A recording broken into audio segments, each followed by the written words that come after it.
C'est officiel, Alpine n'utilisera pas de moteur Renault en 2026. La semaine dernière, un plan de transformation de l'équipe a été voté et il en ressort que, pour la prochaine réglementation technique, Alpine sera une écurie cliente. Alors on va en parler gentiment, posément, mais avant ça, piloter une Formule 1, c'est très certainement notre rêve à tous. Enfin, à tous ceux vous qui regardez cette vidéo, parce que si vous êtes sur mon compte, c'est pas pour rien en général. Mais est-ce que t'en es vraiment capable? L'an dernier, j'avais travaillé avec AGS, une ancienne équipe de Formule 1 française, pour promouvoir leur challenge du kart à la F1. Et cette année, on remet le couvert. Le principe est simple. Tu t'inscris, cette année vous serez divisé en 6 catégories pour un peu plus d'équité, pour une épreuve qualificative sur des cartes 4 temps. Parmi vous, 1400 pilotes seront sélectionnés pour un 16e de finale, toujours sur des cartes 4 temps. On écrème et les 400 meilleurs monteront en 8e de finale sur des cartes 2 temps. Et à partir de là, ça devient très sérieux, parce que les quarts, demi et la finale se joueront sur des Formule 4. La finale se jouera entre les 6 meilleurs, le vainqueur ira conduire une véritable Formule 1 le week-end du Grand Prix historique. Quant aux 5 autres, ils conduiront eux aussi la Formule 1, mais sur le circuit du Var, juste à côté chez AGS. Les inscriptions commencent aujourd'hui le 15 octobre. Il y a 35 circuits participants en France métropolitaine et un en Suisse.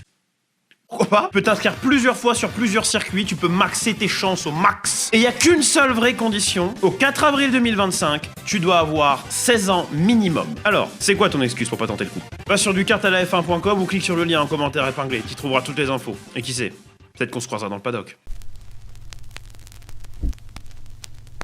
Remettons les choses dans leur contexte, Renault en Formule 1, c'est un monument. 4e motoriste en termes de victoire, 2e en nombre de GP parcourus, juste derrière Ferrari. Ils ont motorisé les plus grands comme Red Bull, Williams et Lotus. Et ils ont aussi motorisé une petite équipe du côté d'Enstone qu'on appelait Benetton. Et là tu vois déjà où je veux en venir, donc va prendre un Doliprane, prends un petit moment, c'est mieux pour toi. Renault en Formule 1, c'est de 1977 à 1985, avec des monoplaces jaunes construites dans une usine du côté de Viry-Châtillon. Une équipe qui essuiera pour tout le monde les plâtres de la technologie turbo avec sa RS01. Une voiture moquée, raillée par la concurrence britannique et surnommée la théière jaune. Ce qui est hilarant quand on sait que les Anglais ont 2 passions dans la vie, le thé et avoir les dents couleur Renault Sport. Renault va batailler ferme pour marquer la première ère turbo de la F1 d'un titre, batailler ferme malgré le tumulte autour du turbo. Le tumulte en question étant que les équipes qui sont restées fidèles au V8 atmosphérique Cosworth étaient quand même pas mal démunies parce qu'elles arrivaient à sortir 500, 550 chevaux grand max. Pendant ce temps-là, BMW sortait 1400 chevaux avec un 4 cylindres turbo. Bon, alors les chiffres sont assez compliqués à trouver parce qu'à mon avis, ça n'a pas été benché, mais l'estima va entre 1200 et 1500 chevaux. Voilà, pour qu'on ait un... Voilà. Malgré un Prost jeune et fougueux, pas loin de la couronne 83, Renault n'ira jamais chercher un titre sous cette ère, arrêtant les frais une bonne fois pour toutes en 1985. Et d'ailleurs, sur la fin, où ça commençait vraiment à déconner, il arrivait assez régulièrement que Renault se batte contre une petite équipe relativement démunie du nom de Toleman. Une écurie basée à Whitney en Angleterre qui est connue pour avoir donné sa chance notamment à Ayrton Senna. Sur la fin de sa vie, l'écurie Toleman sera sponsorisée par la marque de vêtements Benetton qui va finalement racheter l'équipe purement et simplement en 1986. Une équipe Benetton qui en 1992 va déménager à Enstone. Ouais. Avec à sa tête un certain Flavio Briatore et au volant un jeune allemand prometteur et à la technique des noms comme Ross Brown ou Rory Byrne, l'équipe Benetton sera titrée dès 1994. Et puis en 1995, ils vont renouveler l'exploit, cette fois-ci avec un moteur Renault dans la baie. Moteur Renault que Briatore a chopé avec un deal de... Basiquement, il a racheté Ligier pour en devenir le big boss, pour choper les moteurs Renault, et en échange de quoi, évidemment il a trouvé un deal moteur pour Ligier, je crois que c'était un moteur Honda, mais en plus il a leaké toutes les infos aéro, data, châssis, tout ce que tu veux, de la Benetton 195 à Ligier, ce qui explique pourquoi les deux sont visuellement si proches. En 1996, l'Allemand est en partance pour Ferrari. Benetton va lutter et se maintenir à la 3e place jusqu'en 1997, date à laquelle Renault décide de se barrer de la Formule 1, mais cette fois-ci en tant que motoriste. C'est d'ailleurs pas la première fois qu'ils font ça, entre 87 et 89, Renault n'était tout simplement plus présent, préparant discrètement, tranquillement dans leur coin leur V10 pour la nouvelle réglementation atmosphérique en vigueur justement en 89. Et quand ils partent en 97, ils savent qu'ils laissent un grand vide, donc ils laissent à Mecachrome, oui, Mecachrome, le soin de produire et de maintenir le dernier moteur Renault conçu pour la Formule 1, le RS9. Un moteur qui a donc été sorti pour la saison 97 et qui restera dans les B-moteurs des voitures jusqu'en 2000. Imagine, 1997, ton bloc, il est champion du monde, il est tarpin puissant. En 98, Williams continue de l'utiliser.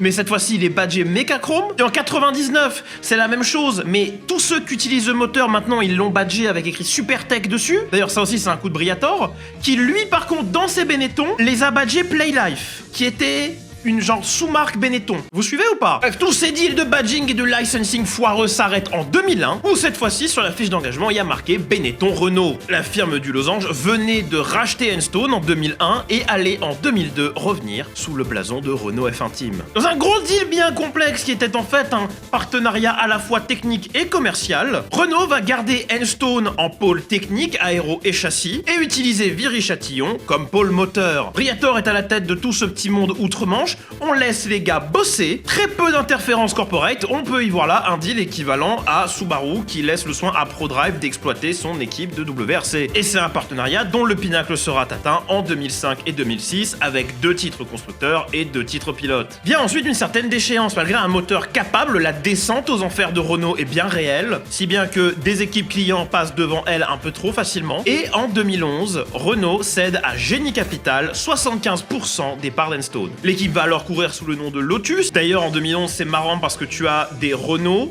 qui s'appellent encore Renault mais avec un sponsor Lotus, et tu as une écurie qui s'appelle Lotus et qui utilise des moteurs Renault. C'était un bordel, mais en 2012 tout va bien, Lotus devient Caterham et Renault devient Lotus. Vous suivez? Non mais c'est chiant, hein, mais bref, Génie Capital va foutre l'équipe financièrement à genoux, enfin eux et Raikkonen, à qui on avait promis pour l'attirer justement à un additionnel 50 000 $ par point marqué, ce qui a fini par s'additionner à 19 500 000 €, une connerie comme ça, ce qui est pas mal hein, en soi, quand tu produis une bonne bagnole et que tu fais venir un champion du monde, ça va hein. 19 500 000 $, putain.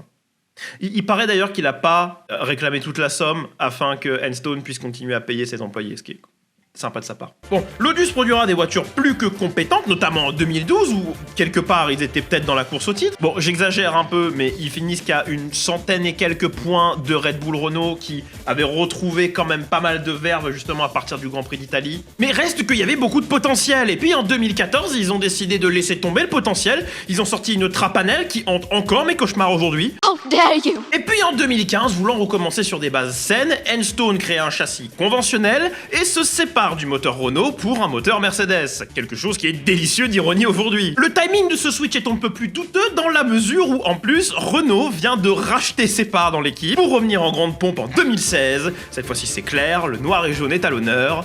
Renault est de retour. Pour un bon gros deal marketing, ça rase. Et puis si on gagne, ça nous arrange, mais on va pas tellement... Hein? Voilà. L'équipe sera toujours basée à Enstone avec un deal relativement similaire à celui des belles années Renault, à ceci près que Renault veut être un peu plus impliqué cette fois-ci. Demandez à Toyota si c'est une bonne idée. En soi, ça peut marcher, ça c'est déjà vu, mais demandez à Toyota si c'est une bonne idée de tenir la bride haute à l'équipe qui exploite vos voitures. Entre interférences corporate et chambardement à la tête de la structure, l'équipe va pourtant progresser, glaner des podiums ça et là, et enfin, en 2021, cette fois-ci rebadgé Alpine, va aller chercher ce qui lui manque pour être crédible en tant que constructeur, une victoire. Et alors là, l'humeur est au beau fixe, tous les espoirs sont permis, c'est le bonheur, et le foreshadowing est un procédé littéraire par lequel l'impatience corporate va aller croissante, ce qui est quand même assez ironique dans la mesure où il n'y a pas plus bouffetant que la culture corporate. Non mais il faut faire une réunion de la pré-réunion, et puis Sandrine elle a pris un RTT, donc là on va pas pouvoir faire ça sans elle. Tout ça pour en arriver là où l'équipe en est aujourd'hui, à me faire de la peine. J'ai déjà fait une vidéo il y a pas si longtemps sur Alpine où je parlais de l'équipe, du fait qu'on avait perdu Esteban, du potentiel deal changement de moteur. Basiquement j'avais dit que je ne souhaitais que du bien à l'équipe, si britannique soit-elle finalement, et où j'expliquais qu'un changement de moteur finalement ne serait pas si problématique.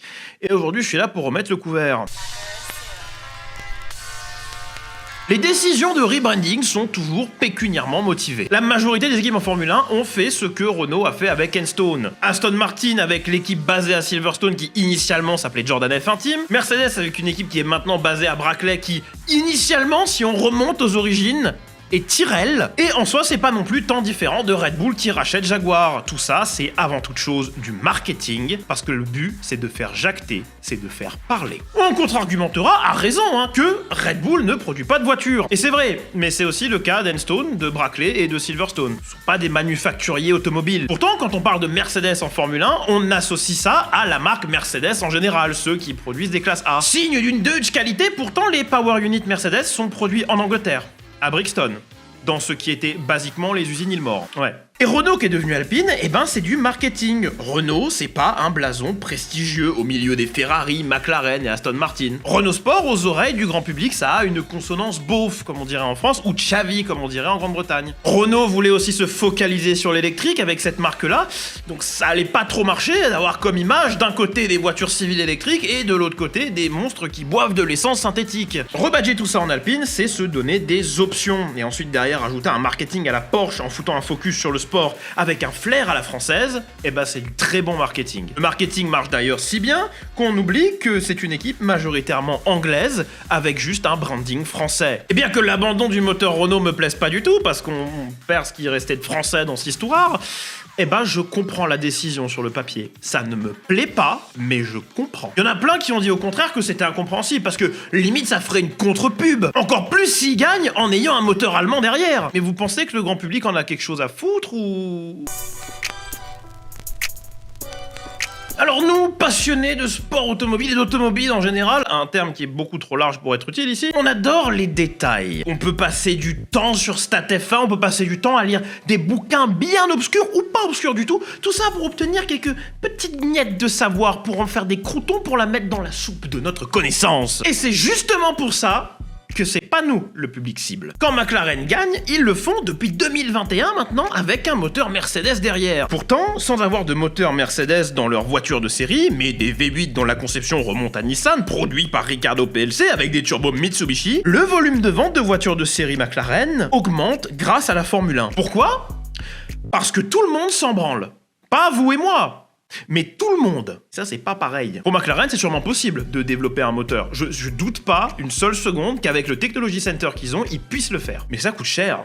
Ça coûte extrêmement cher. On peut se casser la gueule très fort et ça rapporte pas guère plus. Demandez à Renault ce qu'ils en pensent. Et je pense que, en règle générale, ça nous dérange même pas nous, les passionnés d'auto, parce que déjà, d'une part, les moteurs McLaren, tout le monde s'en branle. Genre, il faut que je fasse des recherches d'enculé pour savoir que ça vient d'un V8 Nissan. Et après, les gens me disent non parce qu'on est sur Internet, bien sûr. Mais aussi peut-être parce que McLaren à la base n'a pas d'héritage routier, que à la base, McLaren est une équipe de compétition automobile qui ensuite a fait des bagnoles. Mais une équipe qui a un réel héritage routier comme Aston Martin par exemple, eux ils en ont rien à foutre non plus de dropper les moteurs Mercedes qu'ils ont dans leur Formule 1 actuellement au profit de moteurs Honda pour 2026. Et ça alors que leur voiture de série utilise des moteurs Mercedes. Oh mais quand il s'agit d'Alpine, alors là attention, parce qu'historiquement, Jean Rédélé était un concessionnaire Renault et oui, historiquement Alpine c'est motorisé par Renault. Et quelque part j'aimerais que ça le reste. Mais encore une fois, l'Alpine qui est en Formule 1 n'a strictement rien à voir avec l'Alpine de Jean Rédélé. Et encore une fois, la Formule 1 et son marketing n'est pas dirigé aux gens qui aiment la Formule 1, n'est pas dirigé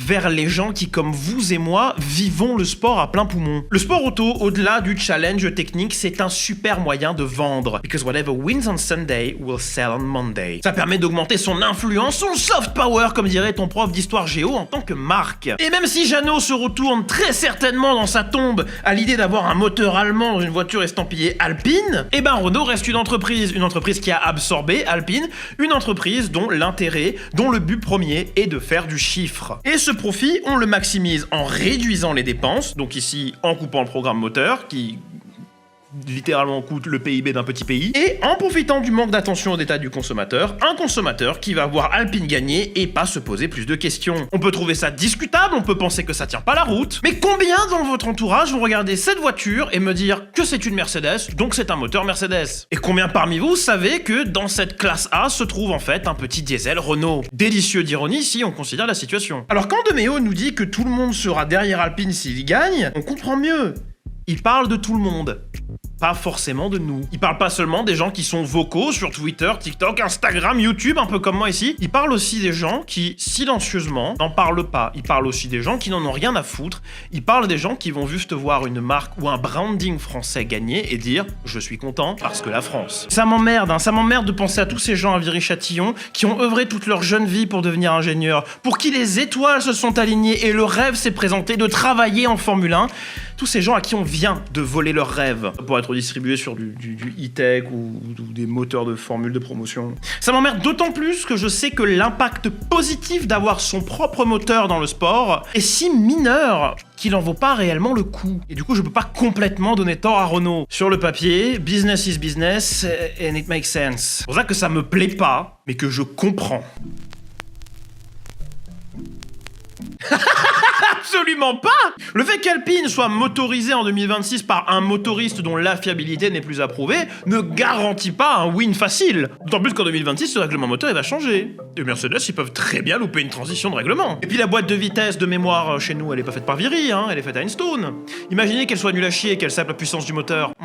Et si de base le châssis et l'aéro sont ratés, bah on perdra pour moins cher, hein. Ah, si seulement on pouvait tout effacer d'un claquement de doigts et bam, facile, on gagne. Haha, no more getting Mechachrome, hein, c'est marrant. Non, ça l'est pas, connard. Si on veut batailler pour autre chose que la P8 au championnat en 2026, il va falloir se bouger le cul et sortir les doigts rapidos. Parce qu'on n'est pas non plus à l'abri d'un scénar où Alpine loupe sa transition de règlement. Toute nouvelle philosophie de design, on passe d'un outwash qui était excessivement présent depuis 2009 à un inwash que big inconnu pour le coup. Il y a aussi un monde où le moteur Mercedes est mauvais et le châssis est bon, et si ça se trouve plus mauvais que ce que le moteur Renault aurait pu être, aurait dû être. L'arroseur arrosé, now you need a driver and an engine, comme disait un certain Cyril. À l'écriture de cette vidéo, je me rends compte à quel point je suis partagé. Oui, la décision est censée, mais oui, la décision m'emmerde. Et du coup, dans mon petit livre à moi, il faut que Alpine, ou plus précisément Enstone, réussisse dramatiquement ou se casse la gueule dramatiquement. Il n'y a pas d'entre-deux. Soit ça se casse la gueule et Renault en a plein le cul, retire ses billes et vend à Andretti. Soit ça gagne de fou, mais nouvelle crise économique qu'on va se manger sur le coin de la gueule, Renault, avec le sentiment du devoir accompli, retire ses billes et vend à Andretti. Comme ça, quand il décide enfin de revenir, parce que la Formule 1 c'est cet ex toxique,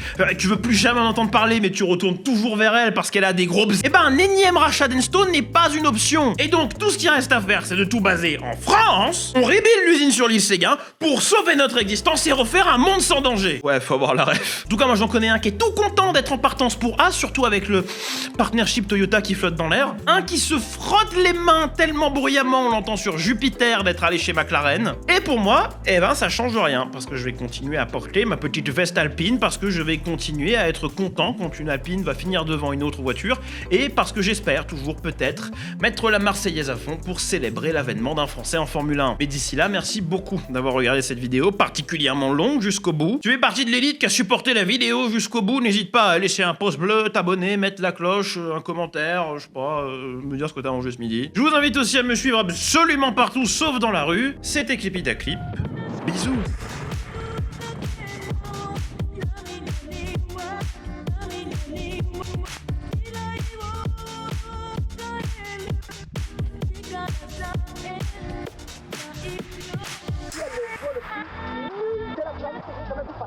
Nul! Elles sont nuls! Techniquement, techniquement, elles sont nuls!